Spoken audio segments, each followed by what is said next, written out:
That night, I only meant to catch my father cheating. I had the video of him and a strange woman under the yellow lights of a hotel bar. I thought I held the exact proof to destroy my parents' 30-year marriage. I never knew that footage would trigger a cold revenge that would shatter our family. The scariest part was that the man I thought was betraying us was the only one trying to save us. My name is Candace Prescott. At 34 years old, I made my living as a senior crisis compliance manager for Ridgeway Urban Systems up in Chicago. My entire career was built on a very specific, highly cynical skill set: spotting the microscopic, hidden fractures in massive corporate structures long before the whole building came crashing down. I was trained by the best in the business to look for the lie. I spent my days sifting through doctored financial statements, interviewing sweating executives, and tracking down missing funds that ran into the tens of millions of dollars. I knew how guilty people looked, how they sounded, and how they tried to cover their tracks. Yet, when it came to my own family, I was as blind as a child. I had come back to my hometown of Louisville, Kentucky, in late August. The southern heat was still thick enough to choke on, hanging over the muddy waters of the Ohio River like a wet wool blanket. I was taking a 3-week leave of absence to help my mother, Evelyn, prepare for what was supposed to be the absolute pinnacle of our family's social history, my parents' 30th wedding anniversary. The gala was set to take place at the old Riverfront Boat Club, an exclusive, members-only establishment that smelled of polished mahogany, old money, and aged bourbon. To me, and to everyone in our sprawling social circle, Daniel and Evelyn Prescott were the ultimate anomaly. They were the blueprint of a rare, enduring marriage. In a world of bitter divorces and quiet resentments, they were polite, never flashy, and possessed a deep-rooted, unspoken loyalty that I always believed was utterly unbreakable. They were the kind of couple who did not need to hold hands in public because their shoulders always naturally gravitated toward each other in a crowded room. My father always poured her coffee first. My mother always knew exactly which tie he needed before he even asked, but it started shifting in small, almost imperceptible ways during my first week home. As a compliance manager, my brain is hardwired to track deviations from the established baseline. My father's baseline was steady, predictable, and solid as bedrock. He was a man of comfortable routine. But suddenly, there were late-night departures that made no sense. I would be reading in the living room, and I would hear the heavy oak front door click shut at 10 or 11 o'clock at night. I would look out the window and see the taillights of his sedan fading down the long, tree-lined driveway. When I asked him about it the next morning over scrambled eggs, he waved it off without meeting my eyes. "I just needed a drive to clear my head," he would say, staring out the kitchen window. The air conditioning in the house was making me stir-crazy. Then came the phone calls. He would abruptly excuse himself from the dinner table, stepping out onto the wraparound porch. I would watch him through the screen door, speaking in hushed, urgent tones, pacing the length of the wooden floorboards while the cicadas screamed in the old oak trees. He kept his back to the house, shielding his mouth with his hand. The final strike was the desk drawer. My father's study had always been an open sanctuary for me. He kept a glass jar of butterscotch candies on the corner of his massive mahogany desk just for me. A tradition since I was 5 years old. But one Tuesday afternoon, looking for a pen to sign a delivery receipt, I pulled at the bottom right drawer of his desk. It held fast. It was locked. In my 34 years of life, Daniel Prescott had never locked a single drawer in his own home, not from me, and certainly not from my mother. I tried to tell myself I was overreacting. Occupational hazard. I thought, I am seeing corporate espionage where there is only a stressed man nearing retirement.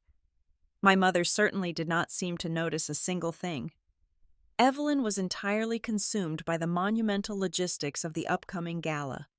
Her days were a whirlwind of managing the family's charitable foundation, coordinating a guest list of over 300 high-profile politicians and local celebrities, and catering to the corporate sponsors who funded her charity drives. More concerningly, she was also hip-deep in a complex, high-stakes business transaction. She was aggressively pushing the sale of a 45% stake in Prescott Industrial Holdings, the company my grandfather built.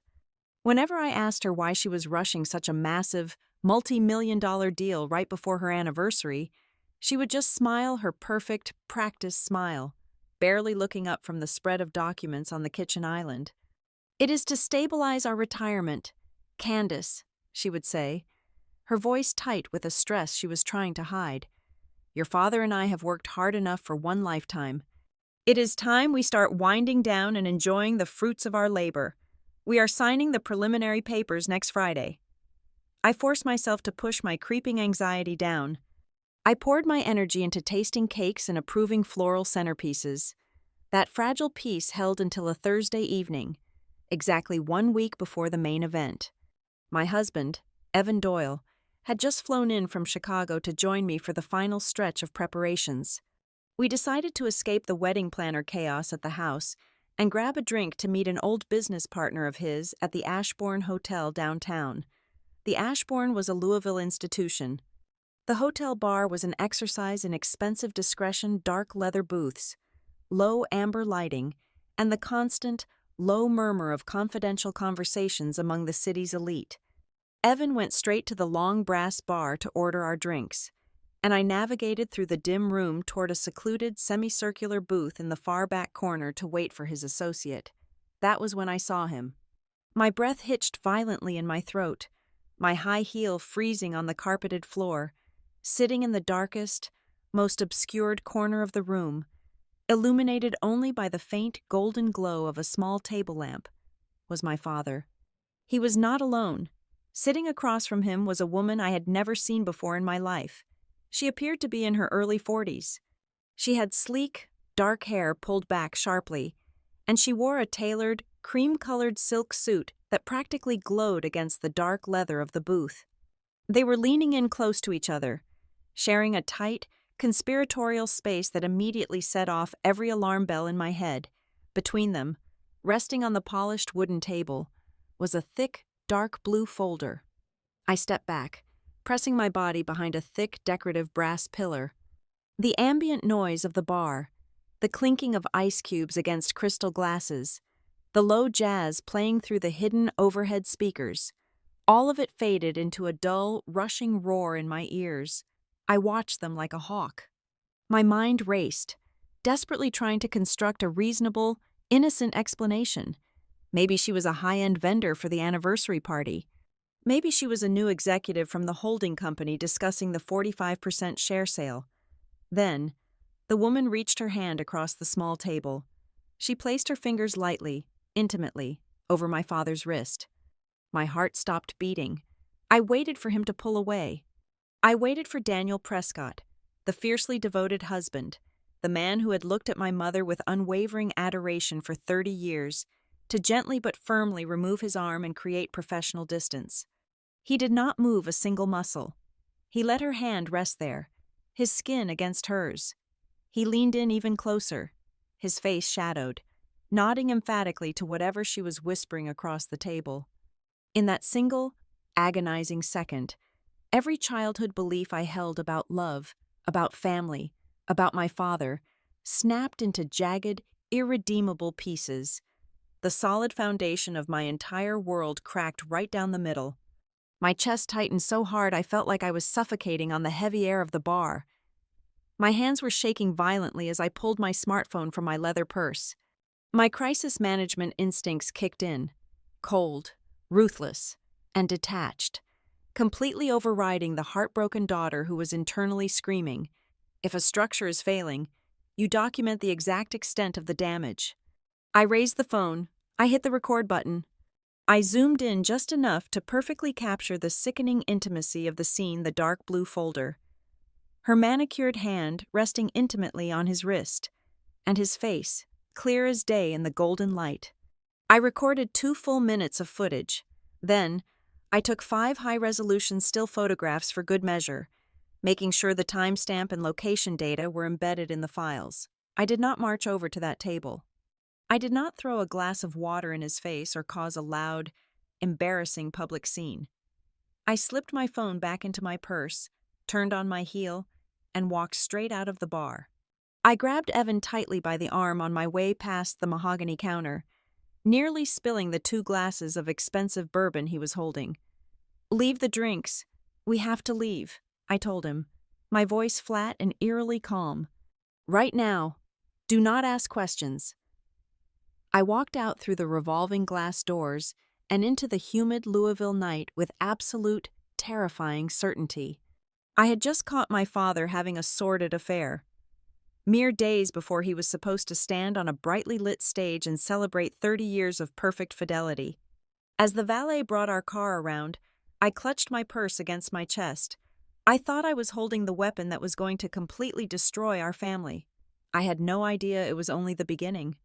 The urge to hit send on that video burned my fingers all the way home. Sitting in the passenger seat next to Evan, staring out at the dark, passing trees of the suburbs, I had my thumb hovering directly over my mother's contact icon. One tap, and the illusion would be shattered. But my thumb did not move. The cold, analytical part of my brain, the part trained to dismantle corporate frauds, slammed the brakes on my daughterly rage. You never take down a target with a single piece of circumstantial evidence. A video of a woman touching a man's wrist in a dark booth is incredibly damaging, but a slick defense lawyer or a lying husband could easily spin it. He could claim she tripped, that she was reading his watch, that it was a momentary lapse in professional boundaries. If I was going to drop a bomb on my parents' marriage, I needed a case so airtight he would suffocate inside it. The gathering of evidence began the very next morning. The breakfast table felt like a surreal stage play. My father stood by the kitchen island, calmly sipping his black coffee and adjusting his silk tie. He leaned down and kissed my mother gently on the crown of her head. "Where are you off to this morning, Dan?" she asked, not looking up from a thick stack of floral arrangement invoices. "Meeting Arthur at the accounting firm," he replied smoothly, without missing a single beat. "We have to finalize the tax preparations for the corporate restructuring before the weekend." It was a flawless delivery. But the moment his sedan rolled past the front gates, I pulled my tablet from my bag and logged into the family vehicle tracking software. It was an application we installed 2 years ago for insurance purposes, one he had likely forgotten even existed. I watched the little blue dot representing his car move steadily on the digital map. It did not head toward the financial district where the accountants worked. It took a sharp left on Main Street and came to a dead stop. The location pinged perfectly over the Ashbourne Hotel. The time on the dashboard clock read exactly 10:15 in the morning. He was returning to the exact same place. If he was lying about his location, I knew he had to be leaving a paper trail. I waited until my mother stepped out to meet the caterers. Then I slipped into his home office. The bottom right desk drawer was still firmly locked, but I did not need physical files. I knew the passcode to his personal tablet, which he always left charging on the leather armchair next to the bookshelf. My hands were actually trembling as I accessed his linked credit card statements. The line items jumped off the glowing screen like neon signs. Over the past 3 months, there was a sudden, sharp increase in discrete, fragmented charges. $200 here, $300 there. They were all flagged as business dining at obscure high-end restaurants far outside his usual executive circles. There were multiple charges for private boardroom rentals at the Ashbourne Hotel. But the most damning piece of the puzzle was a recurring vendor payment, $5,000 a month, billed to an entity called Avery Risk Advisory. I immediately pulled out my phone and searched the state corporate registry. It was a limited liability company registered a mere 6 months ago. There was no website, no listed board of directors, just a registered agent and a post office box. The conclusion was blindingly obvious. He was funneling money to the dark-haired woman. He had put his mistress on the payroll under the guise of a consulting contract, effectively using family money to finance his own affair. It was a classic, deeply arrogant move of a man who thought he was untouchable. The physical proof arrived later that afternoon. Around 4 o'clock, I heard the heavy mechanical groan of the garage door opening. Instead of greeting him at the front door like I usually would, I walked quietly down the back hallway and peered through the small, frosted window of the mudroom door. My father was standing by the open trunk of his car in the dim, dusty light of the garage. He was moving with a frantic, nervous energy that I had never seen from him before. He quickly unbuttoned and stripped off a light blue dress shirt, the exact one he had worn to his supposed meeting with the accountants. Reaching deep into the trunk, he pulled a crisp, unworn white shirt from a plastic dry cleaning bag and hastily threw it on, buttoning it with fumbling fingers. He shoved the blue shirt into a dark canvas duffel bag, zipped it aggressively shut, and slammed the trunk. My stomach violently turned over. It was the desperate, guilty movement of a man making absolutely sure he did not track the scent of another woman's perfume or the stale smoke of a hotel lounge into his wife's pristine house. I retreated upstairs to my guest bedroom and locked the door behind me. Evan was sitting on the edge of the bed, watching me pace the floorboards like a caged animal. I laid out everything I had just found. The GPS data, the hidden payments, the shirt change in the garage.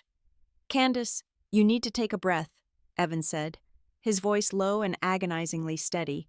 "People have private meetings. People hire independent consultants all the time. You are connecting dots that might not even belong in the same picture. Let him explain. Ask him directly." I stopped pacing and glared at my husband. "Explain changing his shirt in a dark garage," I snapped back, my voice dripping with venom. "Explain hiding a woman on the payroll of a fake advisory firm, Evan. I do this for a living. I hunt liars for a paycheck. I know exactly what a shadow account looks like. This is not a misunderstanding. This is a betrayal." I refused to listen to his reason. There was no room left for reason. I walked out of the bedroom and looked down the sweeping staircase. I could see my mother sitting alone in the downstairs den. She was pressing her fingers hard into her temples, a half-empty glass of water sitting next to a heavy bottle of prescription migraine pills. She looked incredibly frail, completely drained by the immense, crushing pressure of hosting hundreds of guests and finalizing a corporate transition worth millions of dollars. Yet, the moment the front doorbell chimed with another delivery, she stood up, smoothed her designer skirt, and pasted on a radiant, flawless smile. She was holding everything together through sheer willpower. Watching her, the hot, chaotic anger inside me crystallized into something entirely different. It turned into a cold, sharp, and absolute instinct to protect her at any cost. She was breaking her back to maintain the perfect image of a family that her husband was secretly dismantling behind her back. I stood in the shadows of the upstairs hallway and made a silent, unbreakable vow. My father was not going to get away with this. He was not going to put on a custom tuxedo, stand under a blinding crystal chandelier, and raise a glass to 30 years of unwavering loyalty while hiding his mistress in the dark. If he was truly destroying this family, I was going to tear his entire facade down to the ground. He would not step onto that anniversary stage as a model husband without having his true face exposed to the world. I began watching her with a new, excruciating level of scrutiny. Before, I had only seen the polished society hostess, the impenetrable force of nature who could command a room full of arrogant board members with a single, perfectly timed pause. Now, stripped of the veil of my own childhood ignorance, I saw a woman running entirely on fumes. She was sleeping maybe 3 or 4 hours a night. The faint, bruised purple shadows beneath her eyes were concealed under heavy layers of expensive foundation, but the absolute sheer fatigue bled through in the way she carried her shoulders. I kept finding her staring blankly at floral arrangements or absently tracing the rim of her coffee cup, lost in a heavy, impenetrable silence. The dull rattle of her prescription headache medication became a constant, depressing background noise in the kitchen. She still offered brilliant, captivating smiles to the endless parade of event planners and society friends walking through our front door. But the moment they turned their backs, the smile dropped, leaving behind a hollow exhaustion that physically ached to look at. More tragically, she barely looked my father in the eye anymore. I misinterpreted that chilling distance entirely. I thought it was the tragic, unconscious defense mechanism of a devoted wife who sensed a void but could not bear to name it. I watched them in the kitchen on a Tuesday morning. The pale morning sunlight cut across the marble island. My father stood near the sink, a rare look of hesitation crossing his face. He stepped toward her, reaching out a hand, his mouth opening to say something that looked incredibly heavy and urgent. "Evelyn, we need to talk about," he started, his voice dropping an octave. She did not even turn her head. She held up a single, manicured index finger, silencing him instantly as she pressed her cell phone closer to her ear. "Yes, Marcus," she said into the receiver, her tone shifting into pure, clipped business. "I want the share transfer documents finalized and ready for my signature by Friday afternoon. No, we are not delaying this any further. We are stabilizing the portfolio now." My father stood there for a long, agonizing moment, his hands suspended in midair. A heavy, dark look crossed his face before he slowly lowered his arm, picked up his leather briefcase, and walked out the back door without another word. I stood by the refrigerator, my heart twisting into a tight, furious knot. Look at her, I thought. Look at this woman spending her last ounces of energy negotiating a multi-million-dollar deal to secure their golden years, completely oblivious to the fact that her husband is already tearing their foundation down. The raw pity I felt for her reached its absolute peak 2 days later. I had gone into the formal sitting room to fetch a fabric swatch for the drapery vendor. The room was quiet, smelling faintly of dried lavender and lemon polish. My mother's leather portfolio was resting open on the mahogany side table. As I reached for the fabric, a piece of heavy cream cardstock caught my eye. It was written in her elegant, looping handwriting. It was a draft, a speech for the gala. I knew I should not look, but my eyes scanned the blue ink anyway. She had crossed out several lines, but the final paragraph was untouched. Underlined twice for emphasis, it read, "After 30 years, through every storm and every triumph, I still believe you are the safest place in my life. You are my true north. Daniel." The words landed like a punch to the stomach. A wave of profound nausea washed over me. The safest place. I thought of the dark hotel bar. I thought of the brunette woman in the cream suit, the intimate press of her fingers against his wrist. I had that damning footage sitting like a radioactive isotope in my pocket, while my mother was sitting alone in quiet rooms, carefully drafting declarations of her absolute trust. I wanted to scream. I wanted to tear the thick cardstock into tiny shreds.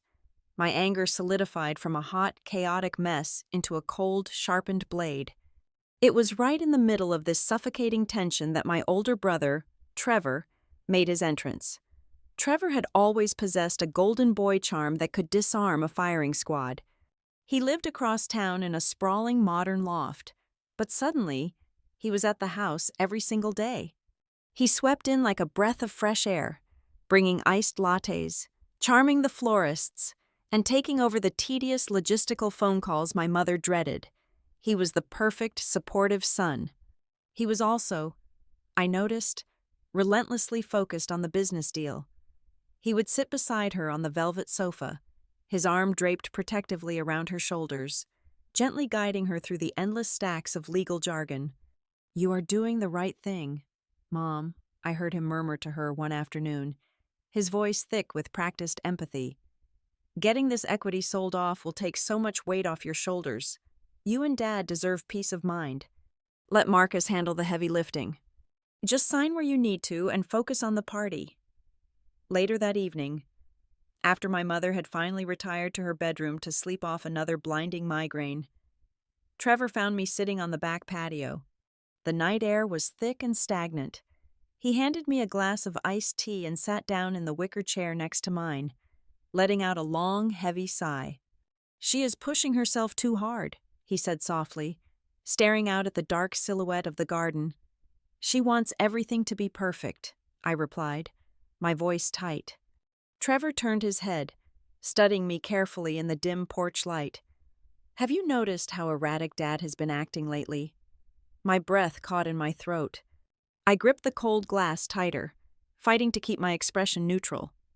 "What do you mean?" He leaned forward, lowering his voice conspiratorially. "He is distracted. He misses meetings. He is constantly disappearing without explaining where he is going, and his temper, Candace, it is on a hair trigger at the office. I tried to talk to him about the restructuring timeline yesterday, and he practically bit my head off. Trevor paused, swirling the ice in his glass, letting the silence stretch out before delivering his final blow. Honestly, I think he is hiding something much bigger than just pre-retirement jitters.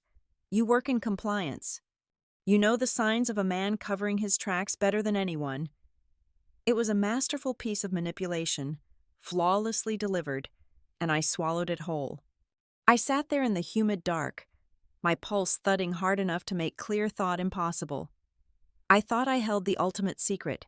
I thought Trevor was just blindly stumbling onto the edges of my father's infidelity. I did not realize my own brother was deliberately pouring gasoline on a fire I had started in my own head. Trevor's carefully planted words acted like a binding agent, gluing every disparate piece of my suspicion together into one massive, immovable conviction. The locked drawer, the hidden payments, the missing time, the late nights. Trevor made it all feel so vast and sinister. I looked at my brother, seeing a concerned son trying to protect our mother's legacy, utterly blind to the fact that he was the one actively writing the script. He was handing me the shovel, and I was eagerly digging my father's grave, fully convinced I was acting as the family savior.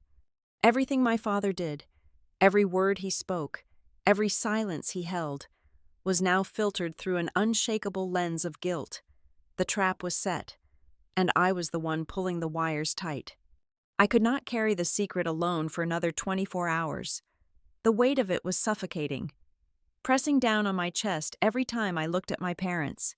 The morning after my conversation with Trevor on the patio, I cornered my mother in her private dressing room. She was sitting elegantly at her vanity mirror, carefully fastening a single pearl earring. I stepped inside and locked the heavy oak door behind me with a loud, definitive click. I did not offer any soft prelude or comforting warning. My professional crisis management training had taught me that when delivering catastrophic news to a client, a clean, swift strike was always the most merciful approach. I pulled my smartphone from my pocket, loaded the video, paused it halfway through the timeline, and set the screen down on the polished marble surface right in front of her. I only showed her the first 10 seconds. Just enough to see my father tucked into the dark leather booth with the brunette woman in the cream suit. I braced my entire body for the explosion. I expected a sudden collapse, immediate tears, or loud, desperate denial. I was physically ready to catch her if she fell. Instead, Evelyn Prescott did absolutely nothing. She did not gasp. She did not cry. She sat perfectly still for what felt like an eternity, her eyes locked completely on the frozen digital frame. The silence in the dressing room stretched so tight I could hear the faint, rhythmic ticking of the antique grandfather clock out in the main hallway. When she finally spoke, her voice was flat, cold, and almost impossible to read. It sounded completely alien coming from the warm, vibrant mother I knew. "Are you certain this is not simply a business meeting, Candace?" The clinical, icy detachment in her question jolted me. "Business meetings do not happen in the hidden shadows of the Ashbourne Lounge." "Mom," I fired back, my voice rising with frustrated disbelief. "If it were just business, he would not lie to us about where he goes in the afternoons. He would not hide the thousands of dollars in consulting fees he is quietly paying her. And he certainly would not let another woman touch him the very way she was touching him in that video. He is having an affair." My mother slowly looked away from the phone, lifting her chin to stare at her own reflection in the mirror. She remained absolutely silent. I watched her perfectly manicured hands resting on her lap. They were not trembling even a fraction of an inch. I thought she was simply in a state of profound, paralyzing shock. I thought she was trying to summon the immense, crushing strength required to hold her crumbling reality together. I had no idea that behind those cold, calculating eyes, she was processing a completely different set of variables, weighing equations and risks that I could not even begin to comprehend. "We need to confront him right now," I urged softly, stepping closer to place a supportive hand on her shoulder. "We can do it tonight. Just the three of us in his study." "No," she said instantly. her tone sharp and definitive, slicing through the air like a blade. "We will not say a single word to him today." She finally turned her head to look directly at me, and the sheer, unyielding intensity in her gaze made me take a physical step backward. "We have the rehearsal dinner tomorrow evening," she continued, her voice dropping into a measured, dangerous whisper. "All of the senior board members will be there. Our oldest friends, the major financial donors for the foundation, Marcus, the entire legal team. We will let Daniel walk right into the country club. We will let him sit at the head of the table. He is not going to lie his way out of this in the quiet privacy of our home. If he wants to tear this family apart, he is going to do it with an audience." It was a ruthless, terrifying strategy, and it thrilled the vindictive, protective part of my soul. We were not going to give him the luxury of a private confession or a quiet, swept-under-the-rug negotiation. We were setting a massive public trap. We were choosing a battleground where his pristine reputation, the one thing he guarded just as fiercely as his marriage, would become instant collateral damage. I left her dressing room with a hardened resolve. The execution phase had officially begun. I immediately marched upstairs to find my husband.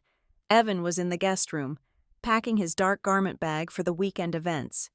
I shut the bedroom door tight and handed him a secure, heavily encrypted flash drive. "I need you to hold this," I told him, my tone shifting into pure, unadulterated business. "It contains every single piece of data I have gathered over the past week. The GPS tracking logs showing his detours, the credit card statements with the hidden dining charges, the invoices for the fake consulting firm, and the full, unedited video from the hotel bar." Evan looked down at the small metal drive resting in the palm of his hand, his brow furrowed with deep, genuine concern. "Candace, are you absolutely sure you want to escalate it like this? Once you pull this trigger, there is no putting the bullet back in the chamber. It will destroy him." "I am entirely sure," I said, my voice like cold steel. "Keep it on you at all times. Do not let it out of your sight for a single second. If he tries to deny it tomorrow night, if he tries to make me look crazy or paranoid in front of the board and the family, I want you to be ready to cast every single file onto the projector screen in the main dining room. I want a complete, undeniable package of proof ready to deploy the moment I give the signal."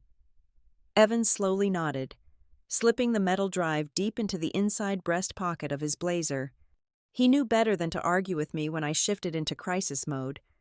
I was building an airtight prosecution, and my father was the prime target. The tension inside the house that evening was thick enough to cut with a knife. Dinner was a silent, agonizing affair. My father picked slowly at his roasted chicken, staring blankly at the far wall, while my mother drank 2 full glasses of red wine without directing a single word toward his side of the table. I played the part of the oblivious, helpful daughter, politely asking about floral arrangements and seating charts, all while monitoring every single micro-expression that crossed my father's tired face. Around 11 o'clock that night, long after everyone had retreated to their respective bedrooms, I crept downstairs in the dark to get a glass of water from the kitchen. As I passed the long hallway leading to my father's private study, I noticed the heavy mahogany door was pushed slightly ajar. A thin sliver of pale moonlight spilled across the Persian rug. I pushed the door open silently, my bare feet making no sound on the hardwood floor. The room was empty, but the air inside felt disturbed, carrying the faint scent of nervous sweat. I walked around the massive desk and stopped dead in my tracks. The small digital wall safe hidden behind the framed map of Kentucky was wide open. The thick metal door hung loosely on its hinges. The interior, usually stuffed neatly with property deeds, birth certificates, and old bonds, was completely ransacked. A thick stack of dark manila folders that had been sitting on the bottom shelf just 2 days ago was entirely gone. My pulse thudded so hard it drowned out every rational thought. I immediately jumped to the most logical, damning conclusion. My father knew the walls were finally closing in. He had noticed my cold demeanor, or perhaps he had caught me looking at his digital tablet. He was panicking. He had sneaked down here in the dead of night to scrub the safe, destroying any remaining physical contracts or financial documents linking him to the woman in the cream suit. He was desperately erasing his tracks before the big weekend arrived. I stood alone in the dark office, a bitter, humorless smile touching my lips. Let him burn the papers, I thought to myself. I already have the digital copies locked away with Evan. He is a day too late. I walked back upstairs feeling a dark, triumphant sense of absolute control. The trap was fully set. The evidence was secured. My father was scrambling in the dark, foolishly thinking he could still outsmart us. What I did not know, what I could not have possibly comprehended in that dark moment, was that the person who had just frantically emptied that safe was not my father. The person who had stood in that dark room, their hands shaking with sheer, unadulterated terror as they discovered a hidden cache of investigative files, was the true orchestrator of our family's impending ruin. They had just realized that Daniel Prescott had not been sneaking around the city to conduct a sordid affair. They had just realized that for the last 6 months, my father had been quietly, methodically, and ruthlessly building a massive criminal case against them, and they were now desperate enough to do absolutely anything to stop him before the sun came up. The afternoon of the rehearsal dinner arrived with a suffocating humidity that mirrored the dark, coiled tension inside my chest. Around 3 o'clock, my father grabbed his car keys off the kitchen counter and muttered something incredibly vague about needing to pick up a forgotten gift from the jewelers across town. I did not bother checking the digital tracking application this time. I knew exactly where he was going. I grabbed the keys to Evan's rental car, slipped quietly out the side door, and followed him the old-fashioned way. I kept 2 cars between his silver sedan and my generic black vehicle as we navigated the heavy, slow-moving downtown traffic. He did not go anywhere near the jewelers. Instead, he turned sharply down Main Street and descended down a steep, cracked concrete ramp into the subterranean parking garage of a decaying mid-century office building. The fluorescent lights overhead flickered violently, casting long, sickly yellow shadows across the massive concrete pillars. The air down there smelled of damp earth and old motor oil. I parked 2 levels up, crept silently down the echoing stairwell, and peered cautiously through the heavy metal fire door. He was standing near the trunk of his car, his posture stiff, his head swiveling anxiously. A few seconds later, the sharp, rhythmic click of heels echoed through the cavernous, empty space. The brunette woman from the hotel bar emerged from the gloom. Today, she wore a sharp charcoal trench coat, her dark hair pulled back just as severely as before. She did not greet him with a hug or a kiss. Instead, she handed him a thick manila envelope, identical to the ones that had gone missing from his safe the night before. The righteous rage I had been carefully managing for days suddenly boiled over, destroying any remaining shreds of my professional restraint. I pushed the heavy fire door open. It hit the concrete wall with a deafening metallic crash that echoed off the low ceiling. Both of their heads snapped toward me. My father physically recoiled, the color draining instantly from his face as if he had just seen a ghost. The woman, however, did not flinch. She simply turned her body toward me, her expression completely unreadable, her posture relaxed but alert. "Candace," my father choked out, his voice cracking. He instinctively stepped in front of the woman, raising his arm slightly as if to shield her from me. That single protective gesture was all it took to sever the last frayed thread of my patience. "Do not say my name," I spat, my voice vibrating with pure venom as I marched across the oil-stained concrete, closing the distance between us. "Don't you dare act shocked right now. I have been watching you for a week. I know about the hotel. I know about the hidden accounts. I know exactly what you are doing to Mom." I turned my furious, burning gaze directly to the woman.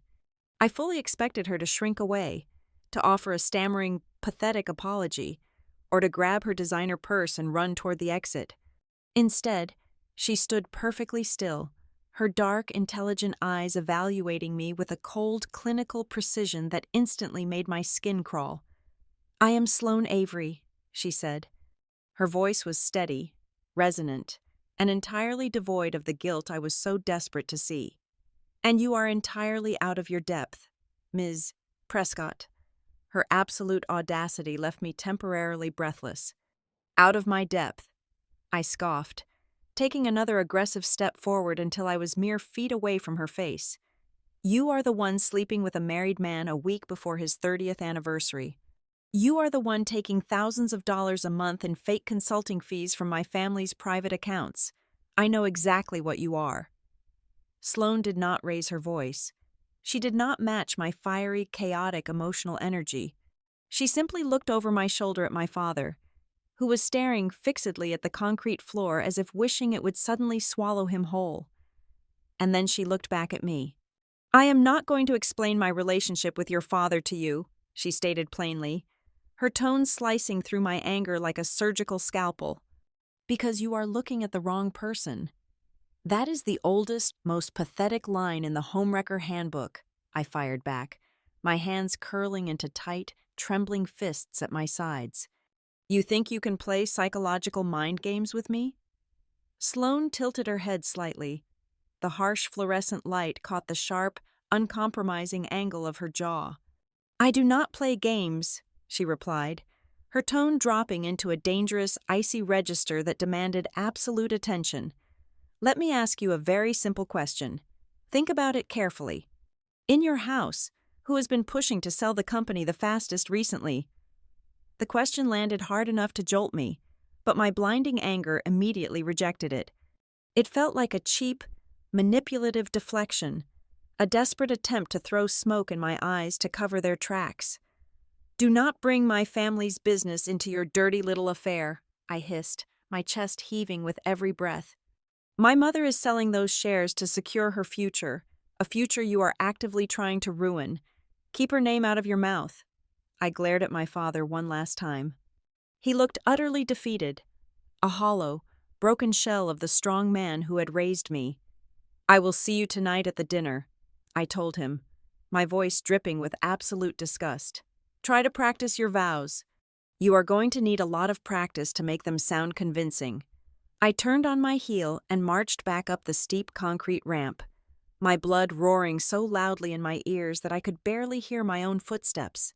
I was so entirely consumed by righteous, burning fury that I completely missed the massive, glaring lifeline Sloane Avery had just tried to hand me. 7 o'clock arrived, bringing with it the suffocating, heavy elegance of the rehearsal dinner at the country club. The private dining room was bathed in the warm, amber glow of 3 massive crystal chandeliers. The long mahogany table was set with heavy antique silver cutlery and pristine, starched white linens. My mother sat at one end, a masterpiece of forced, icy composure in her navy silk dress. My father sat directly opposite her at the far end of the long table. The physical distance between them felt like a massive, unbridgeable chasm. The air inside the room was thick with unspoken tension. But the extended family and close friends played their parts flawlessly, oblivious to the war quietly raging beneath the surface. Everyone played their part except Trevor. My older brother sat near the center of the table, holding court with a generous glass of expensive Cabernet in his right hand. He was charming, relaxed, and utterly in control. Halfway through the main course of roasted duck, he casually leaned back in his upholstered chair and deliberately steered the conversation toward the topic of the evening. 30 years is a massive milestone, Trevor announced smoothly, his charismatic voice carrying easily over the polite clinking of silverware and crystal. He raised his glass slightly, gesturing toward our parents. In today's ruthless corporate climate, people break binding contracts the second a slightly better offer comes along. But a marriage like yours is different. It requires absolute, unshakable loyalty. Do you not agree, Dad? True loyalty means never keeping secrets from the people who trust you the most. It was a masterful, calculated strike. He was baiting the hook, dangling it right in front of my face and my father's face to see who would bite first. He was probing the perimeter, trying to gauge exactly how much of the explosive truth I had uncovered, all while hiding behind the mask of a proud, loving son giving a toast. I looked down the long length of the table at my father.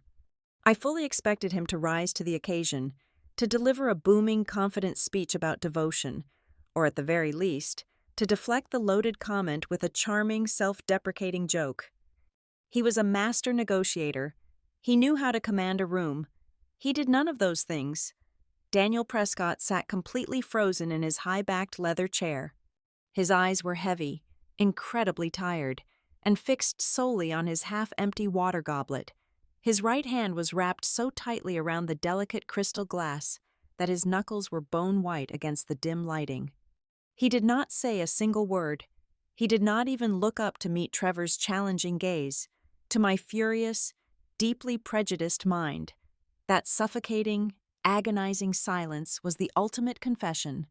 It was the absolute, undeniable paralysis of a guilty man who finally knew the executioner's axe was hovering right above his neck.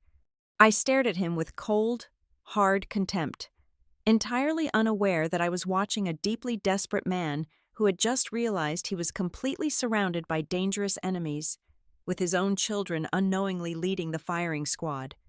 The suffocating weight of the rehearsal dinner followed us all the way back to the house. The car ride was entirely silent. My mother went straight upstairs without saying a single word to anyone. My father lingered in the dark foyer, staring blankly at the antique mirror. I went to the guest room, but sleep was an absolute impossibility. I lay in the dark, staring at the ceiling, my blood still running hot with righteous indignation and a burning desire for justice. It was almost 1 o'clock in the morning when I finally gave up on the idea of rest. I threw off the heavy duvet and walked out into the silent, shadowed hallway. As I passed the top of the grand staircase, I noticed a thin slice of yellow light bleeding out from beneath the heavy mahogany door of my father's study. I marched down the stairs. This was it. I was going to end the miserable charade right now. I pushed the door open, fully prepared to unleash the remaining arsenal of my anger and demand a full confession. The words died instantly in my throat. My father was not pacing nervously. He was not making hushed, romantic phone calls in the dark. He was sitting slumped behind his massive wooden desk, bathed in the harsh, blue glare of his computer monitor. He looked incredibly fragile. His shoulders were completely caved in, and his face was deeply lined with an exhaustion that seemed to go straight to the bone. On the screen, a grainy black and white video was playing on a continuous loop. It was the security footage from our own garage. He slowly turned his head to look at me. His eyes were red, hollow, and devoid of any fight. "I am showing Mom the hotel video tomorrow morning," I declared, my voice trembling but hard. "I am giving her the credit card statements. The anniversary is over. You are not going to stand up there tomorrow night and lie to everyone." He did not flinch. He did not beg. He simply let out a long, ragged sigh and closed his eyes. "You cannot tell your mother," he said, his voice barely a raspy whisper. "If you do, they win. They will take absolutely everything from her." "Who is they?" I snapped, taking a sharp step closer to the desk. "You and your mistress, I met her in the parking garage today. Dad, Sloane Avery, I know you are paying her thousands of dollars a month through a fake consulting firm. I know exactly what you are doing." My father opened his eyes. The profound, agonizing sadness I saw in them made my chest physically ache. He reached into his suit jacket pocket, pulled out a small, encrypted black thumb drive, and plugged it directly into his computer tower. "Sloane Avery is a senior forensic financial investigator," he said evenly, his tone completely stripped of any defensive anger. "She spent 12 years in a federal financial crimes unit investigating corporate embezzlement. I hired her 6 months ago. The money you saw on those statements was her official investigative retainer," I scoffed loudly, crossing my arms over my chest. "That is a fantastic cover story. Did your lawyers draft it for you?" He ignored my heavy sarcasm. He reached out and turned the large monitor around so it faced me directly. "You are a compliance manager. Candace, you hunt financial anomalies for a living. Do not listen to me. Look at the raw data." I stepped up to the desk, my eyes dropping to the glowing screen.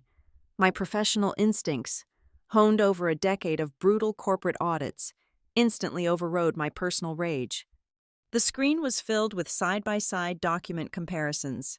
On the left were standard vendor invoices for Prescott Industrial Holdings.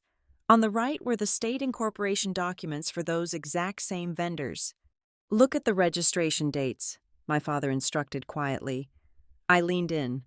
The vendors were all limited liability companies registered within the last 8 months. They were billing our family company for tens of thousands of dollars in vague logistics consulting and material procurement. "Now look at the registered addresses," he continued. I cross-referenced the addresses on the screen. My blood began to run freezing cold.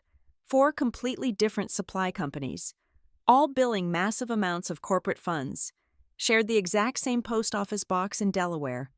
It was a textbook, undeniable shell company structure. Someone was deliberately, systematically bleeding the family empire dry. "Who is authorizing these payouts?" I asked, my voice completely dropping its hostile edge, replaced entirely by clinical shock. "You are the chief executive. Nothing moves without your signature."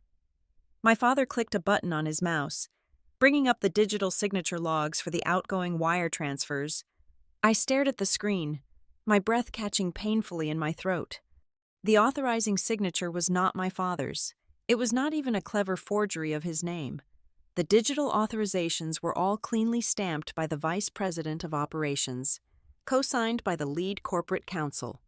The names glowed bright white against the dark screen: Trevor Prescott and Marcus Vale. "No," I whispered, physically stepping back from the heavy desk. "No, that is impossible. Trevor is trying to protect Mom. He is the one rushing the share sale to secure her retirement. He is rushing the sale because he needs to liquidate the major assets before the annual audit catches the missing funds," my father replied, his voice heavy with the crushing weight of a parent realizing his own child is a criminal. "Marcus has been feeding your mother falsified portfolio summaries for months.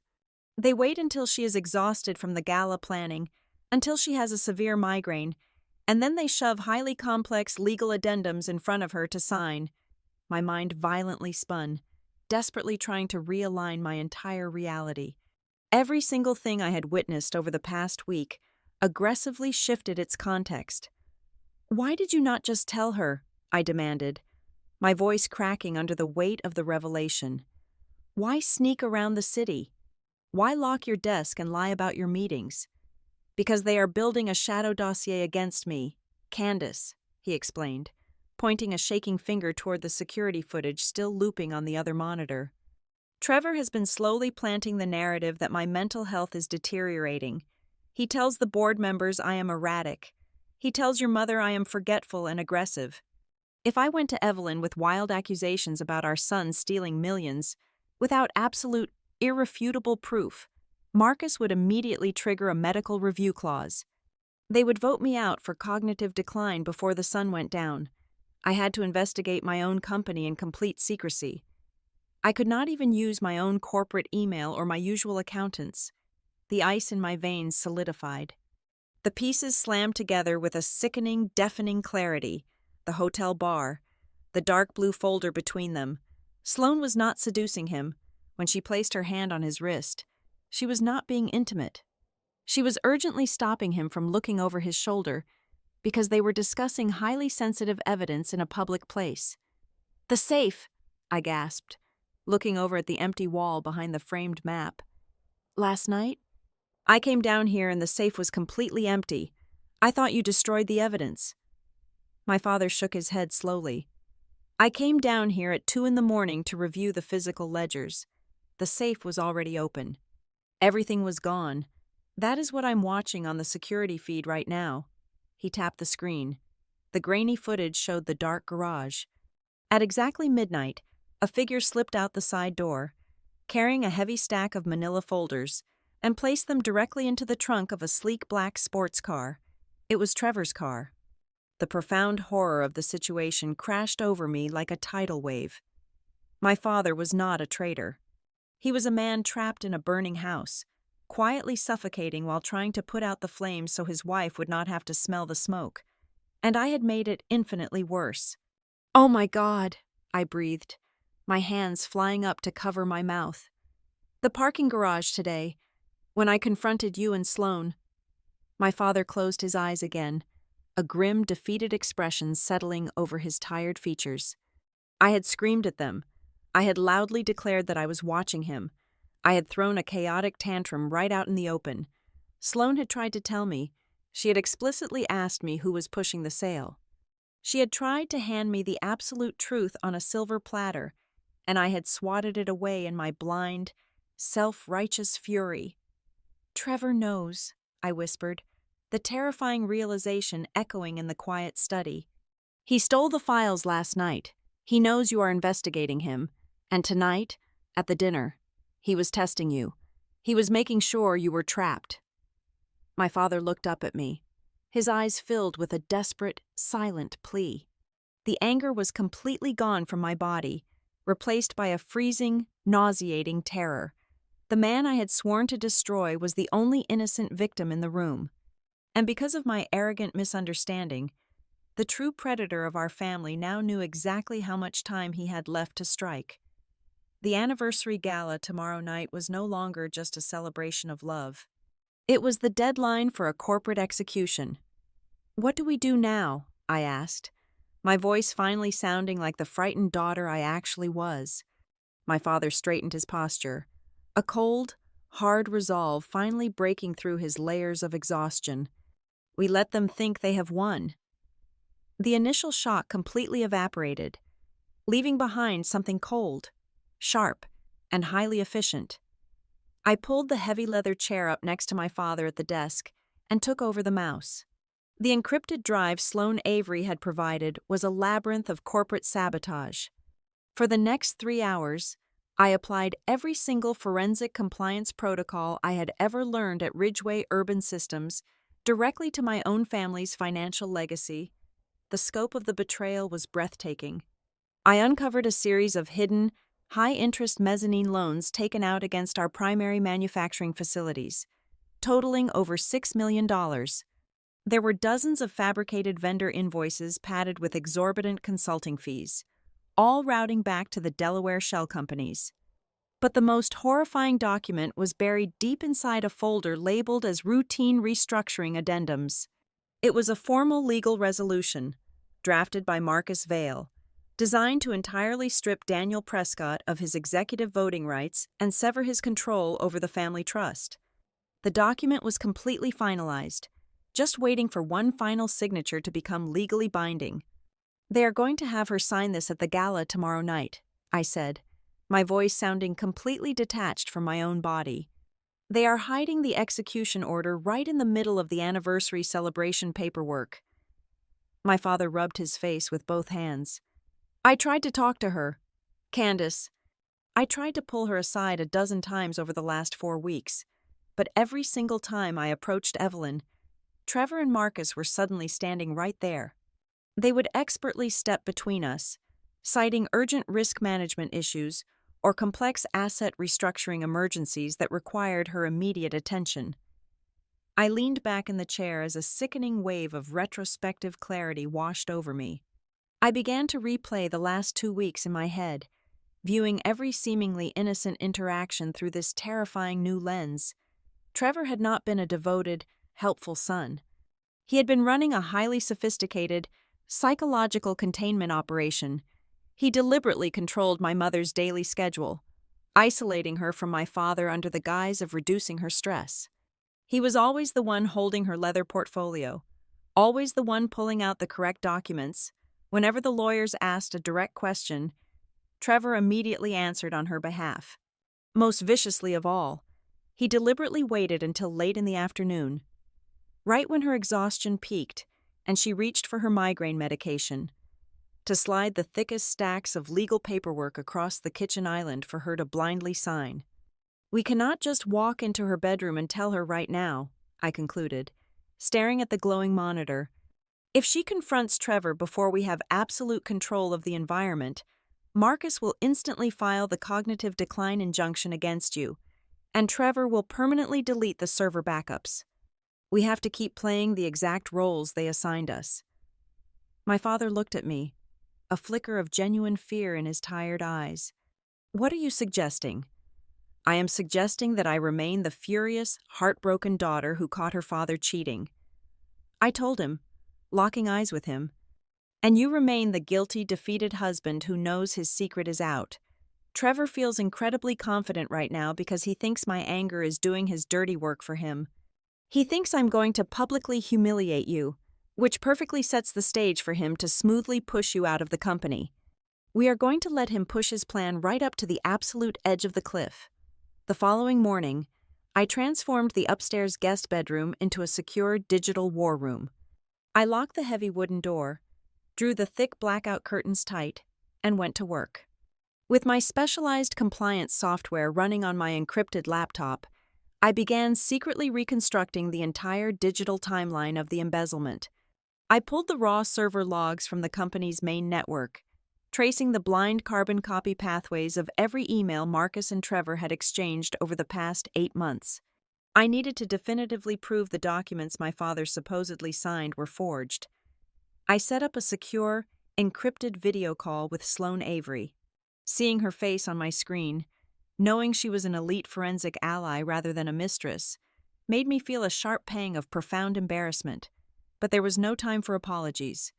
"You need to look past the digital signatures," Sloane instructed, her voice crisp and completely professional over the secure line. "Trevor has the administrative clearance to stamp your father's signature on anything. You need to pull the embedded metadata from the finalized PDF files. Look at the network routing headers." Following her precise instructions, I stripped the surface data from the legal resolutions. The truth was hidden in the invisible foundational code of the files. The documents bore my father's digital authorization stamp, but the metadata proved they were originally generated, modified, and finalized on a laptop with an IP address permanently assigned to Trevor's downtown loft. Trevor had been digitally spoofing my father's credentials for nearly a year.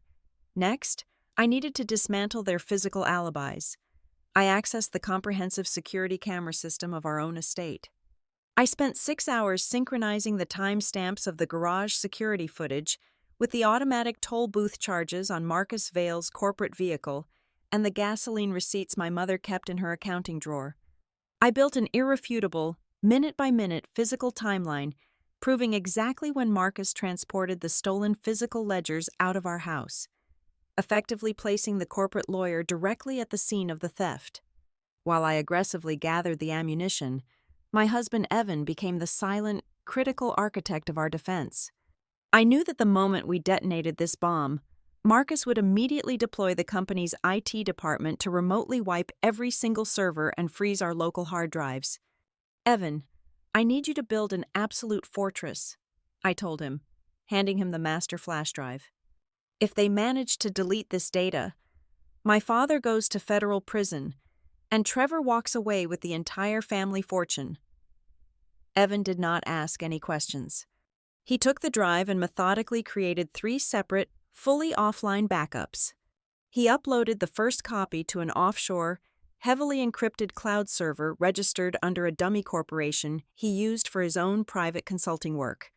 He drove to a downtown bank and locked a physical solid-state drive inside a secure safety deposit box under his own name. He sewed the final microdrive directly into the inner lining of his heavy travel suitcase, entirely hidden from anyone who might try to search our room. By late afternoon, the package was completely assembled. We had the forged metadata, the shell company registrations, the security footage, and the offshore backups. We had an ironclad, indisputable prosecution file ready to deploy. I stood by the bedroom window, peering out through a small crack in the heavy curtains. Down in the driveway, Trevor was helping the catering staff unload boxes of premium champagne for the gala. He was laughing, his brilliant smile flashing in the afternoon sun, looking every bit the perfect, devoted heir. He truly believed he had outsmarted everyone. He believed he had successfully weaponized my own outrage to eliminate his only obstacle. Watching him smile, the last remaining trace of my familial affection permanently died, replaced by a dark, absolute clarity. For 34 years of my life, I thought revenge was an uncontrollable explosion. I thought it was screaming the truth at the top of your lungs in the middle of a crowded room. But standing there, holding the digital key to my brother's total destruction, I finally understood the terrifying reality of my profession. True revenge is completely silent. Revenge is holding the door wide open, smiling warmly, and letting the traitor walk exactly to the center of the room they so desperately want to conquer. You do not stop them. You let them feel the absolute thrill of their false victory, and only when they are standing exactly where you want them, completely surrounded and entirely exposed, do you finally lock the door behind them. Tonight, at the Blackwell Row Club, Trevor Prescott was going to take the stage thinking he was crowning himself king. He had absolutely no idea he was willingly walking to his own execution. The morning of the gala broke with a deceptively bright, clear sky. Downstairs, the house was a hive of frantic, last-minute activity, but I needed to test the structural integrity of my mother's reality before the sun went down. I found Evelyn in the sunroom, surrounded by towering stacks of finalized seating charts and silver napkins. She looked immaculate, dressed in a crisp ivory blouse, but the tension radiating from her stiff posture was palpable. I poured myself a cup of coffee, keeping my hands perfectly steady, and sat across from her at the glass table. "Mom," I began softly, keeping my tone carefully neutral. I was looking over the preliminary timeline for the corporate restructuring. Does it not feel like Trevor is pushing this sale through incredibly fast? Perhaps we should have an independent firm review the valuation before you sign anything final tonight. The reaction was instantaneous and violently disproportionate. Evelyn dropped her silver pen. It clattered sharply against the glass tabletop. Her head snapped up, and the look she gave me was filled with a sudden, blazing hostility that I had never been on the receiving end of before. "Excuse me?" she demanded, her voice trembling with an icy rage. "Are you seriously sitting in my house on the day of my 30th anniversary and questioning your brother's integrity?" "I am not questioning his integrity, Mom." I lied smoothly, holding my ground. "I am questioning the speed of the transaction. It is a massive equity transfer. Trevor has spent the last 6 months sacrificing his own personal life to ensure our family legacy remains stable," she fired back, her knuckles turning white as she gripped the edge of the table. "He has managed every single legal hurdle while your father has been entirely checked out, wandering the city and neglecting his duties. How dare you undermine him? If you cannot be supportive today, Candace, I suggest you return to Chicago right now." She quickly looked down, shuffling the seating charts with aggressive, jerky movements. In that brief, fractured moment, the psychological veil lifted. I saw exactly what I had been missing. Her furious response was not the righteous anger of a mother fiercely protecting her innocent son. It was the frantic, desperate lashing out of a woman who was absolutely terrified of looking directly at a truth she had actively chosen to ignore. I retreated to my secured bedroom upstairs and immediately dialed Sloane Avery. As I paced the length of the Persian rug, I relayed my mother's reaction. "She is completely barricaded," I told the investigator, my voice heavy with a profound, aching sadness.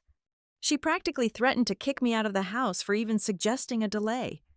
"Your mother is not a mastermind, Candace," Sloane replied, her tone analytical but surprisingly gentle over the encrypted line. "I have reviewed every single signature log from the past 8 months.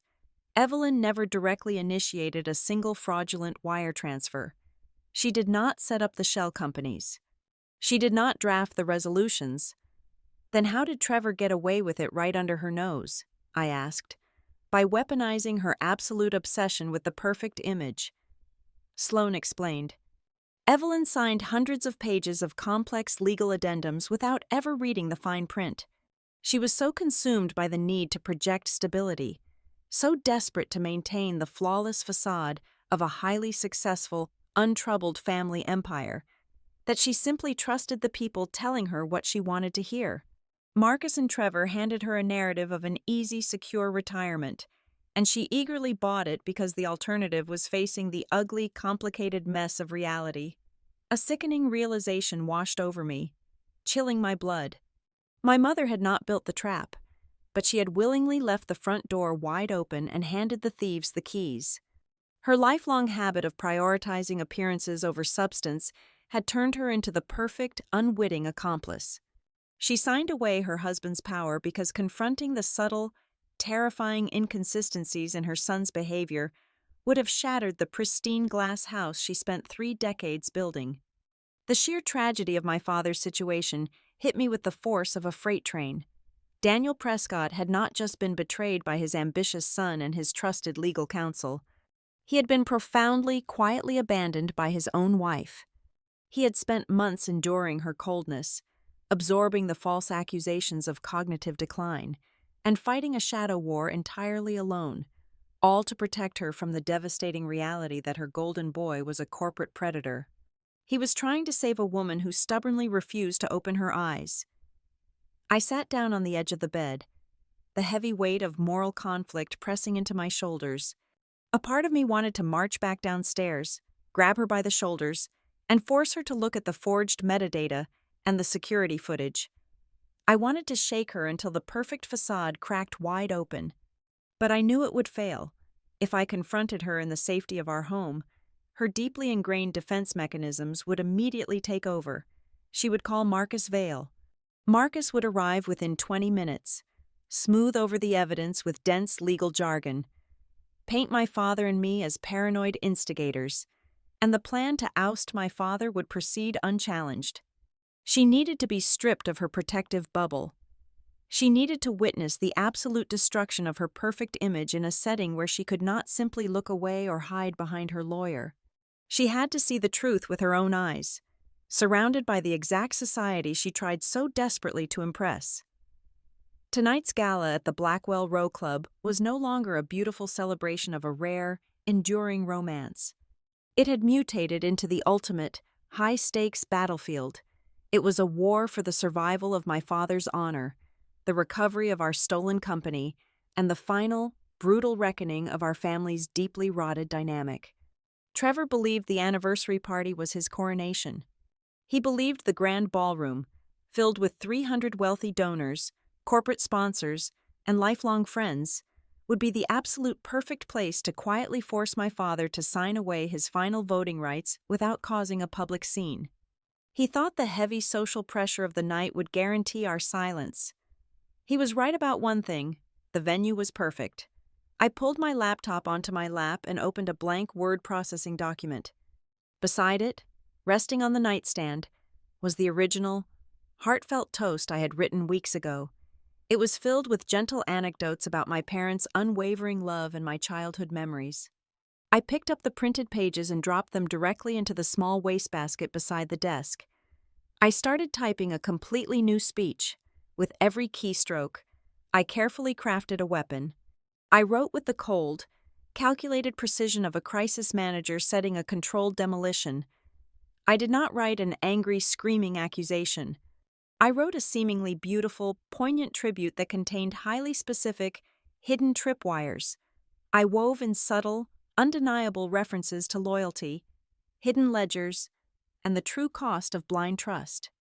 It was designed to sound like a loving daughter's praise to the oblivious crowd, but to the guilty parties sitting at the head table, it would sound exactly like a ticking bomb counting down to zero. I spent 2 hours refining the delivery, ensuring every single word served a distinct tactical purpose. This speech was going to be the absolute key that unlocked the final stage of the trap. It would be the precise mechanism that forced the hidden war out into the blinding light of the chandeliers. When I finally closed the laptop, my hands were perfectly steady. The chaotic anger that had consumed me for the past week had burned down to a cool, hardened resolve.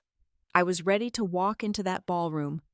I was ready to stand up in front of the most powerful people in the city and force every single member of my family to permanently choose a side. I looked at my reflection in the dark screen of the computer. The naive daughter who thought she was exposing a simple affair was gone. I was about to burn my brother's stolen empire to the ground, and I was going to do it with a smile on my face. The Blackwell Row Club was a masterpiece of old Southern opulence. By 7:30 in the evening, the grand ballroom was completely filled with the suffocating scent of white lilies and expensive French perfume. 300 of the city's most influential figures, corporate sponsors, philanthropic donors, and lifelong family friends, milled beneath massive crystal chandeliers, drinking vintage champagne. They were entirely oblivious to the fact that they had dressed in custom tuxedos and silk gowns merely to serve as the audience for a corporate slaughter. They believed they were here to celebrate a beautiful 30-year milestone of a perfect marriage. Trevor navigated the crowded room with the effortless grace of an apex predator swimming through calm waters. He was the absolute picture of the devoted, charismatic heir. I watched from the edge of the dance floor as he approached our father near the main bar. Trevor smiled warmly, reached out, and gently adjusted the knot of my father's silk tie. He patted Daniel firmly on the shoulder, leaning in to whisper something that looked like a loving son's encouragement. My father played his assigned role flawlessly. He let his shoulders slump. He kept his eyes cast downward, his expression perfectly mirroring the hollow exhaustion of a man who knew he was completely trapped. He looked exactly like a guilty husband waiting for the axe to fall, his energy entirely drained by the massive, unspoken secret he supposedly carried. Trevor drank it all in. I could see the supreme, arrogant satisfaction radiating from my brother's pores. Trevor genuinely believed that his psychological containment was 100% effective. I had my own part to play, and I executed it with a cold, terrifying precision.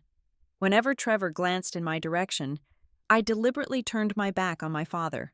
I maintained a rigid, icy posture, clutching my evening bag tightly, broadcasting the exact demeanor of a daughter utterly disgusted by her father's betrayal. During the cocktail hour, Trevor cornered me near the ice sculpture. "You are doing great, Candace," he murmured softly, handing me a fresh glass of sparkling water. "I know how hard it is to look at him tonight. Just get through the dinner. Tomorrow, we will handle the fallout." "I do not even want to be in the same room as him," I replied, my voice dripping with authentic-sounding venom. Trevor offered a deeply sympathetic nod, completely blind to the fact that my disgust was aimed entirely at the man standing right in front of me. His smugness was absolute. He thought my misplaced anger was the final nail in Daniel's coffin. Behind the scenes, hovering near the velvet drapes of the private VIP alcove, was Marcus Vale. The family lawyer looked less like a legal counselor and more like a vulture patiently circling a dying animal. He held a thick, leather-bound portfolio tightly against his ribs. He was the conductor of the financial transition, quietly orchestrating the flow of the evening to ensure the trap snapped shut at the precise, optimal moment. At 8:15, just before the maitre d' chimed the bells to signal the guests to take their seats for the main course, Marcus made his move. He smoothly intercepted my mother as she stepped away from a group of hospital board directors. I shadowed them closely, hovering just out of earshot, hiding behind a massive floral arrangement near the entrance to the alcove. Marcus handed Evelyn an elegant silver-plated fountain pen and opened the leather portfolio on a small cocktail table. "Evelyn, you look absolutely stunning tonight," Marcus purred, his voice as smooth as polished glass. "I apologize for bringing business into such a beautiful evening, but I need your signature on these last-minute updates. The buyers requested a slight structural adjustment to the holding company accounts. It is strictly a procedural formality to ensure the share transfer clears smoothly first thing Monday morning." My mother let out a small, tired sigh. She looked incredibly fragile, entirely worn down by the sheer magnitude of the event she had orchestrated. She took the heavy pen and began to blindly flip through the dense, legally packed pages. I held my breath, my heart slamming violently against my ribs. This was the document, the final execution order. As she reached the final page, something entirely unexpected happened. Evelyn stopped. Her eyes lingered on a specific paragraph near the bottom of the page. I watched, completely mesmerized, as a distinct, uncontrollable tremor traveled down her right hand. The silver pen shook visibly in her grip. I knew exactly what she was reading. It was the buried clause, the heavily disguised legal jargon that effectively stripped Daniel Prescott of his executive veto power and dissolved his voting rights within the family trust. Marcus had hidden the poison pill right at the very end, assuming her exhaustion would guarantee a blind signature. "Is there a problem, Evelyn?" Marcus asked, his tone remaining light, but a sharp, dangerous edge briefly flashed in his eyes. He subtly leaned closer, effectively boxing her in against the table. "We really need to get this filed. The guests are taking their seats." Evelyn stared at the paper. The tremor in her hand worsened. She was standing right at the edge of the precipice. She was finally being forced to look at the ugly, devastating reality she had ignored for months. To sign that paper meant officially destroying her husband. "I will review this after the speeches. Marcus," she said suddenly. Her voice was strained, barely above a whisper, but she placed the pen down on the table without signing her name. "Not right now." Marcus expertly masked his frustration with a tight, professional smile. "Of course. Take your time. We will finalize it before dessert." He closed the portfolio with a sharp snap. The execution was delayed, but the guillotine was still hovering directly over my father's neck. I backed away quietly and slipped out into the grand hallway leading toward the main lobby. I pulled out my phone and sent a single, blank text message. Outside the heavy oak doors of the country club, sitting in a black, unmarked sport utility vehicle, was Sloane Avery. She was not alone.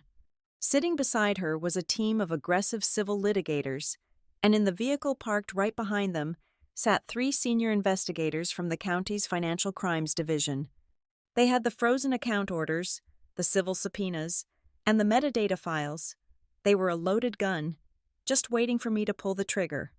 They would not breach the doors until I gave the absolute final signal from inside the ballroom. The timing had to be perfect. The trap had to be entirely inescapable.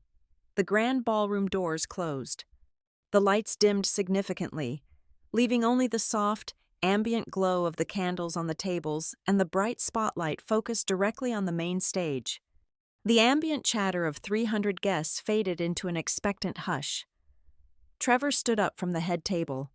He adjusted his tailored suit jacket, flashed a brilliant, winning smile to the crowd, and confidently climbed the short set of stairs to the podium. I sat next to my husband, Evan, at a table just a few yards away. Under the long tablecloth, Evan's hand rested securely over the hidden pocket of his jacket, guarding the encrypted master drive. Trevor tapped the microphone. A soft thud echoed through the silent room. "Good evening, everyone," Trevor began, his voice rich, warm, and entirely captivating. "Thank you all for being here to celebrate 30 remarkable years of the Prescott family legacy." He paused, letting his gaze sweep affectionately over the massive crowd. He looked at my mother, offering her a sweet, devoted smile, before his eyes locked onto my father. In that specific fraction of a second, the charismatic facade completely dropped for an audience of one. Trevor's smile did not reach his eyes. His gaze was completely cold, entirely dead, and utterly merciless. A terrifying chill washed over my entire body. I finally understood the full scope of his sociopathy. Trevor did not just want to steal the 45% equity. He did not just want control of the boardroom. He wanted to completely humiliate the man who had built the empire. He wanted to burn Daniel Prescott to ashes in front of every single person who had ever respected him, ensuring my father could never, ever rise up to challenge him again. Trevor leaned into the microphone, his tone shifting into something dangerously solemn. He was about to deliver the killing blow, entirely unaware that the bomb he was trying to detonate had already been wired directly to his own chair. Trevor gripped the edges of the mahogany podium, bowing his head in a practiced display of profound sorrow. The massive ballroom fell dead silent, waiting for the golden sun to speak. "We are gathered here to honor 30 years of marriage," Trevor began, his voice thick with a perfectly calibrated, fake emotion. "But a family legacy is only as strong as its foundation. And recently, it breaks my heart to say, our foundation has crumbled." He gave a subtle nod to the audio-visual technicians standing by the massive projector at the back of the room. The lights dimmed further. The enormous white screen behind the stage flickered to life. My breath caught. It was my video. The footage I had taken in the dark corner of the Ashbourne Hotel. There was my father, sitting in the dim amber light, leaning intimately close to the brunette woman. Her hand resting clearly on his wrist, A collective, horrified gasp rippled through the sea of 300 guests. I watched my mother's face drain of all color, her ivory skin turning an ashen gray. She stared at the screen, her chest heaving. At the far end of the head table, my father remained absolutely silent, his eyes fixed on the tablecloth. "My father is no longer the man who built this company," Trevor announced, his voice echoing through the shocked murmurs. Between his deteriorating cognitive health and his severe moral failings, he has jeopardized everything my mother has worked for. For the safety of Prescott Industrial Holdings, and for my mother's peace of mind, he must step down immediately. Trevor looked down at Daniel, a triumphant, sickening smirk barely concealed beneath his mask of pity. He thought he had completely won. He thought my anger had handed him the ultimate weapon. I pushed my chair back. The heavy wooden legs scraped loudly against the polished marble floor. Evan reached under the table, pressing the encrypted master drive firmly into my palm. I did not scream. I did not cry. I walked up the short staircase to the stage with my head held high, my heels clicking sharply in the oppressive silence. I stepped right up to the podium, forcing Trevor to take a physical step back. I snatched the microphone from the stand. "My brother is absolutely right about one thing," I said, my voice ringing out cold, clear, and steady across the massive room. "We cannot build a legacy on lies. But since we are airing family secrets tonight, let us look at the full version of the truth." I plugged the silver drive directly into the podium's laptop interface and hit the enter key. The screen behind me violently shifted. The hotel video disappeared. In its place, a massive, highly detailed digital timeline illuminated the ballroom. I clicked the presentation forward. The screen split into two columns. On the left side, the crowd saw hundreds of thousands of dollars in vendor invoices. On the right side, they saw the corporate registry documents for the Delaware shell companies. "What you just saw was not an affair," I declared, staring directly at the major shareholders sitting in the front row. "That woman in the video is a senior financial forensic investigator. My father was meeting her in secret because he discovered a massive, systemic embezzlement operation draining our corporate accounts for the last 8 months. I clicked the remote again. The screen flashed to the highly sensitive email metadata I had pulled from the server. "These are the digital authorization logs," I continued, my voice gaining an unyielding momentum. "They show my father's signature on the fraudulent wire transfers. But the internal network routing headers, which you can clearly read in red, prove every single one of these documents was generated, forged, and executed from an internet protocol address registered to my brother's downtown apartment." The murmurs in the crowd morphed into a chaotic, rising tide of alarm. Trevor's perfectly tanned face turned a sickly shade of white. He lunged toward the podium. "Turn that off," Trevor hissed, his voice cracking with sudden, raw panic. "She is hysterical. She has completely fabricated these files." Before he could reach the laptop, the heavy double doors at the back of the ballroom swung wide open with a deafening crash. Sloane Avery walked through the threshold. She was not wearing a cream suit tonight. She wore a sharp black blazer, and flanking her on either side were 4 stern-looking individuals in dark suits, holding thick leather briefcases. They marched straight down the center aisle. "I assure you, nothing is fabricated," Sloane announced, projecting her voice expertly across the silent, stunned room. "I am Sloane Avery. I represent an independent auditing firm. We are accompanied tonight by civil litigators and senior agents from the County Financial Crimes Division. We have just served emergency freezing orders on all accounts associated with Trevor Prescott and Marcus Vale." Marcus, who had been hiding in the shadows of the VIP alcove, suddenly bolted for the side exit, but 2 security guards seamlessly blocked his path. I turned away from the crowd and looked directly at my mother. She was shaking violently, clutching the edge of the head table. I clicked the remote one final time. The massive screen displayed the exact legal document Marcus had tried to force her to sign just 30 minutes ago. "Mom, look at the screen," I pleaded, my voice softening just for her. "Look at the addendum hidden on page 42. Trevor was not just stealing from the holding company. If you had signed that paper tonight, the transfer would have funneled $2 million of stolen equity directly through your personal charitable foundation to launder the money. He was going to use the charity you built to launder his theft, and he was going to let you take the fall if the auditors caught it. The perfect, impenetrable facade Evelyn Prescott had maintained for 30 years, shattered completely into a million irrecoverable pieces. The horrific realization of what her son had almost done to her, of how blindly she had trusted him just to avoid an uncomfortable truth, finally broke her. She stood up. She did not look at the board members. She did not look at her friends. She looked directly at Trevor, her eyes burning with an absolute, devastating betrayal. "Marcus," Evelyn said, her voice trembling but carrying an undeniable, terrifying authority. "I am officially, publicly revoking my power of attorney. I am dissolving my proxy. I will not sign a single piece of paper, and I want you and my son out of this room right now." Trevor backed away from the stage, his hands raised in a desperate, frantic gesture. His golden boy mask had completely melted, revealing the terrified, cornered thief underneath. "Dad, tell them," Trevor shouted, pointing a shaking finger at the man he had spent months trying to destroy. "He set this up. He hired that woman to frame me because I was trying to modernize his outdated company." Daniel Prescott finally stood up. He did not yell. He did not need to. The sheer, crushing gravity of his presence silenced the entire room.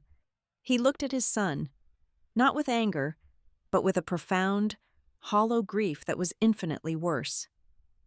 "My son did not destroy my house with an affair," Daniel said, his deep voice carrying a heavy, echoing finality.